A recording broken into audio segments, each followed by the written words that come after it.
موت دیکھنا یہ وہی جانتا ہے جس پہ گزری ہو، وہی جانتا ہے جس پہ گزری ہو۔ میرے مقدر میں تھا، میں نے ہمیشہ دعا مانگی، یا اللہ مجھے اولاد کا صدمہ نہ دکھانا، یہ ہمیں اٹھا کے لے جائیں، ہم انہیں نہ اٹھائیں، لیکن اللہ کی تقدیر وہ غالب ہے اور ہمیں اس پر راضی ہونے کا حکم ہے۔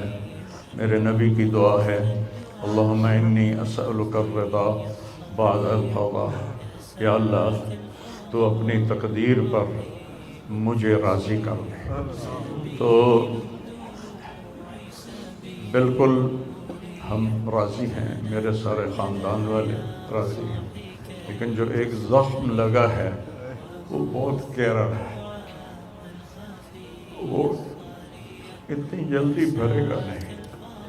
یہ میرا بیٹا سب سے قابل اور لائق بیٹا، تینوں بیٹوں سب سے لائق بیٹا تھا، وہ سب سے نیک بیٹا تھا، اور اس نے غریبوں کے ساتھ کیا سلوک کرنا ہے اس نے ہمیں سکھایا ہے۔ غریبوں کے اس نے دل خرید لیے تھے، ان کے ساتھ بیٹھ کے کھانا کھاتا تھا، ان کو اپنی قیمتی گاڑی میں بٹھاتا تھا۔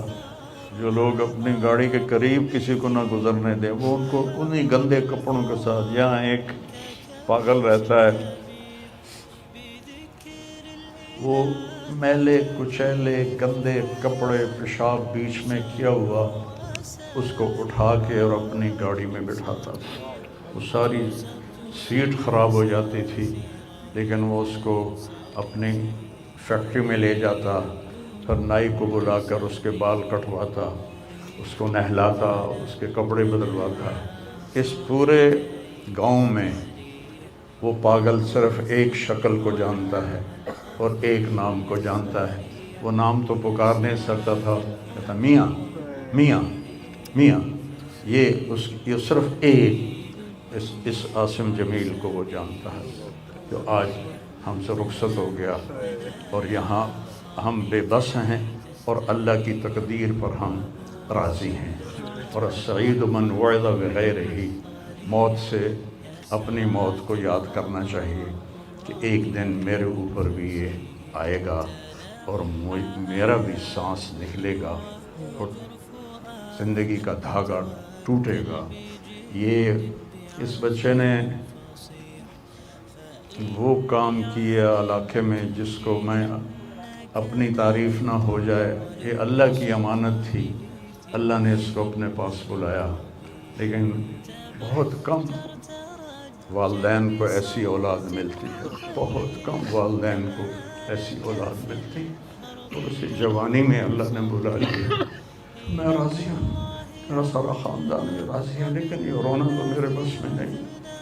حضرت ابراہیم رضی اللہ عنہ میرے نبی کے صاحبزادے، جو حضرت ماریہ کے پیٹ سے پیدا ہوئے تھے، تو انہوں نے اوالی میں ان کے لیے ایک باغ میں کمرہ بنوایا تھا، اور اس میں دودھ پلانے والی عورت کو اس کے سپرد کیا تھا، اور آپ مدینہ سے نکلتے اور جا کر حضرت ابراہیم کے ساتھ کھیلتے، پیار کرتے، محبت کرتے، اور پھر واپس آ جاتے۔ ایک دن 18 ماہ کے ہو گئے، 18 ماہ کا بچہ بھاگنے دوڑنے لگتا ہے، بابا بابا کہنے لگتا ہے، ماما ماما کہنے لگتا ہے۔ تو آ کر خبر دی ایک صحابی نے، یا رسول اللہ ابراہیم نزع کی حالت میں۔ تو میرے نبی مجلس میں تھے، صحابہ تھے، آپ کو سب کچھ بھول گیا، اور آپ اتنی تیزی سے نکلے کہ آپ کی چادر نیچے گر رہی تھی، اور صحابہ پیچھے آپ کے بھاگ رہے تھے کہ اس چال کو وہ پکڑ نہیں پا رہے تھے۔ اور جو ہی آپ کمرے میں داخل ہوئے اور ابراہیم کو اپنی گود میں لیا، تو اس نے ایسے اپنے بابا کو دیکھا اور اس کی آنکھیں بند ہو گئیں، اور میرے نبی زار و قطار رونے لگے، اور فرمایا العین تدمع والقلب یحزن، ولا نقول الا بما رضی اللہ تعالی بنا، کہ ابراہیم بڑا دکھ دے کے جا رہے ہو، آنکھ اشک بار ہے اور دل زخمی ہے، لیکن ہم وہی کہیں گے جو اللہ کہتا ہے کہ ہم اللہ کی تقدیر پر راضی ہیں۔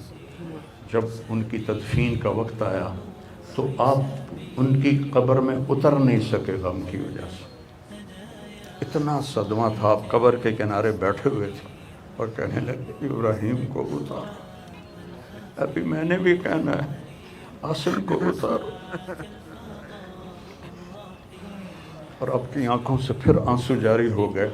پھر آپ نے ایک جملہ اور فرمایا کہ ابراہیم اگر یہ مجھے پتہ نہ ہوتا کہ میں بھی تیرے پیچھے ہی آنے والا ہوں، جلدی آنے والا ہوں، تو میں اتنا غم کا اظہار کرتا کہ لوگ دیکھتے، لیکن میں بھی تیرے پیچھے ہی آ رہا ہوں، 6 مہینے بعد آپ کا بھی وصال ہو گیا۔ تو پھر واقعہ کربلا اتنی بڑی تسلی ہے پوری امت کے لیے کہ کسی نبی کی نسل پوری تیر کر دی جائے اور ان کے لاشوں پہ گھوڑے چلا دیے جائیں اور ان کے سر کاٹ کے نیزوں پہ چڑھا دیے جائیں۔ آخری وقت میں امام علی علیہ السلام نے، ایک بچہ بچ گیا تھا عبداللہ 2 سال کا، تو آپ نے فرمایا میرا بچہ مجھے ملا تھا، باپ بھی تو تھے، باپ بھی تھے، میرے باپ کو اچانک ہارٹ اٹیک ہوا، میری ایک بہن لاہور تھی، ایک فیصل آباد، کہتے کہتے مر گیا، میریاں دھیاں مینوں ملا دیو، اور میریاں دھیاں مینوں ملا دیو، دھیاں بیٹی کہتے ہیں مر گئی، نہیں پہنچ سکی، مر گئے۔ تو آپ نے کہا یہ معصوم بچہ ہے، اس کو کوئی کیا کہے گا، تو عبداللہ کو لایا گیا اور آپ زخموں سے چور بیٹھے تھے، تو آپ نے عبداللہ کو اپنی گود میں بٹھایا اور ان کو پیار کیا، سر پہ بوسہ لیا، اور اس کو ایسے دیکھ رہے تھے کہ ادھر حرملہ بن موقد النار نے تاک کے تیر مارا، وہ تیر اوپر چلا جاتا، دائیں بائیں چلا جاتا، پر میرے رب کو ابھی اور امتحان منظور تھا، سیدھا یہاں آ کے لگا اور یہاں سے پار ہو گیا اور خون کا فوارہ ابلا، تو آپ نے اپنی ایسے لپ میں لے کر یوں کیا، یا اللہ جے تو راضی ہیں تو میں بھی راضی ہوں، جے تو اس گل تے میرے تے راضی ہیں تو میں بھی راضی ہوں، پر انہاں دے کول بدلہ تو ضرور لیں، اور خون اچھال دیا، اور پھر وہ بھی شہید ہوئے اور ان کے بیٹے بھی شہید ہوئے، ان کے بھتیجے بھی شہید ہوئے، ان کے 5 بھائی شہید ہوئے۔ تو بھائیو، بے شک وہ بڑی اونچی ذات تھے، پاکیزہ لوگ تھے، اللہ تعالیٰ کے محبوب مقرر لوگ تھے۔ ہم یہ آزمائش کبھی نہیں مانگتے، نہ ہی کبھی مانگنا۔ اللہ اولاد کے صدمے سے سب کو بچائے، اللہ اولاد کے صدمے سے سب کو بچائے۔ تو چھوٹے چھوٹے غم کے قابل نہیں ہیں، میرے اوپر تو بہت بڑا غم ہے، میں اللہ کا شکر گزار ہوں، اور یہ سارا مجمع دیکھ کے مجھے حوصلہ ہو گیا ہے کہ میرا بیٹا واقعی بہت نیک تھا، جس کے لیے اتنا مجمع اس کے لیے دعا کرنے آیا ہے۔ 40 آدمی جنازے میں ہوں اور میت کے لیے دعا کریں تو میرے نبی نے فرمایا اس کی بخشش ہو جاتی ہے، اور یہ تو ماشاءاللہ ہزاروں گنتی سے بھی باہر مجمع کھڑا ہوا ہے۔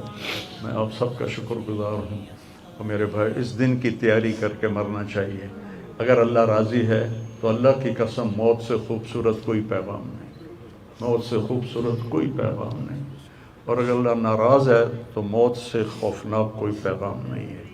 اور یہ میرا بچہ یہ اللہ کی محبت میں ایسے تڑپتا تھا جیسے کسی کو کوئی زخم ہو جائے اور وہ تڑپتا ہے، اور ہم اللہ کو جانتے ہیں، مانتے ہیں، ہمارے احساس میں اللہ کا تعلق شامل نہیں، ہم عقلی طور پر مانتے ہیں۔ میری 52 سال زندگی اللہ کے راستے میں نیک لوگ، اولیاء کرام، علماء کرام کے ساتھ گزری۔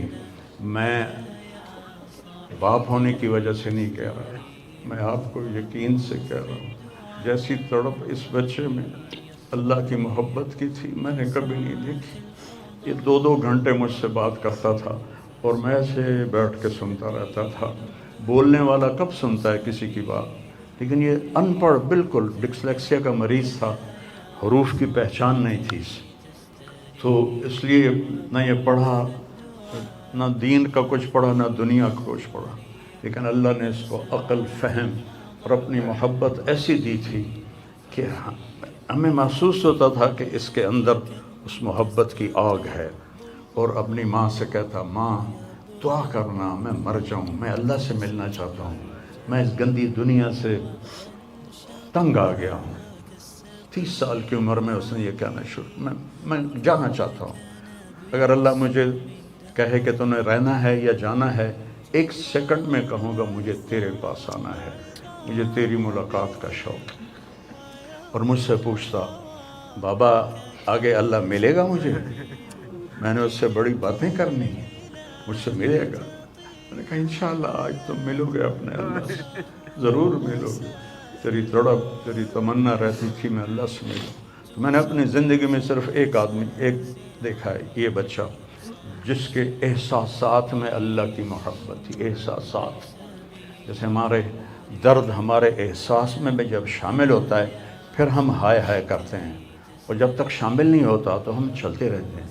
اس بچے کو اللہ نے اپنی قدرت سے یہ تعلق اور محبت عطا فرمائی تھی، اور بس میں اور کیا تعریف کروں، میرا تو سینہ ویسے ہی زخمی ہے۔ یہ بہت عالی شان بچہ اللہ نے مجھے دیا تھا، میں اللہ کی تقدیر پہ راضی، اس نے اسی کا تھا، اس نے لے لیا۔ بھائیو، موت سے پہلے مرنے کی تیاری کر لو، آپس کی لڑائیاں چھوڑ دو، آپس کے جھگڑے چھوڑ دو، آپس کی نفرتیں چھوڑ دو۔ مرنے والے سے پوچھو کہ نفرت کا کیا فائدہ ہے، جھگڑوں کا کیا فائدہ ہے۔ معاف کرنا سیکھو، معافی مانگنا سیکھو، معاف کرنا سیکھو، معافی مانگنا سیکھو۔ 5 نمازیں ہیں، کوتاہی نہ ہو۔ سال کے بعد روزے آتے ہیں، بیمار ہو تو اللہ کہتا چھوڑ دو۔ حج اور زکوٰۃ پیسے والوں پر ہے۔ تو ٹوٹل ایمان کے بعد 2 باتیں ہیں، ایک نماز ہے اور ایک روزہ ہے۔ اور اس کے بعد ایک حدیث میں سنا کر ہم جنازہ پڑھتے ہیں۔ میرے نبی نے فرمایا 4 باتیں سیکھ لو مجھ سے، 4، اب 5ویں بھی نہیں، 5ویں نہیں، 4 انگوٹھا ایسے کر کے کہ 4 باتیں مجھ سے سیکھ لو تو پھر دنیا بھی تمہاری ہے، آخرت بھی تمہاری۔ صدق و حدیث، ہمیشہ سچ بولنا، ہمیشہ سچ بولنا۔ آج نیت کرتے ہو؟ انشاءاللہ۔ حفظ و امانت، کسی کو دھوکہ نہ دینا، کسی کے ساتھ 2 نمبری نہ کرنا، کسی کو اپنے مفاد اور پیسے کے لیے، اپنے منصب کے لیے اس کے ساتھ دھوکے بازی نہ کرنا۔ تیسری بات، حسن و خلیقت، اپنے اخلاق اچھے رکھنا۔ گالی، غیبت، الزام تراشیاں، جھگڑے، یہ چھوڑ کے اچھے اخلاق والے بن جاؤ۔ اور چوتھی بات فرمایا، عفت فی طعمت، رزق حلال کماؤ۔ اب سارے مجمع سے میری اپیل ہے، آج کے بعد نماز پکی کرنی ہے اور سچ بولنا ہے اور کسی کو دھوکہ نہیں دینا اور اپنے اخلاق اچھے کرنے ہیں، کسی کو گالی نہیں دینی، کسی کو بے عزت نہیں کرنا، اور رزق حلال کمانا ہے۔ تو انشاءاللہ میرے نبی کا وعدہ ہے، دنیا بھی تمہاری ہے، آخرت بھی تمہاری ہے۔ آؤ ہم اپنے بیٹے کو رخصت کریں۔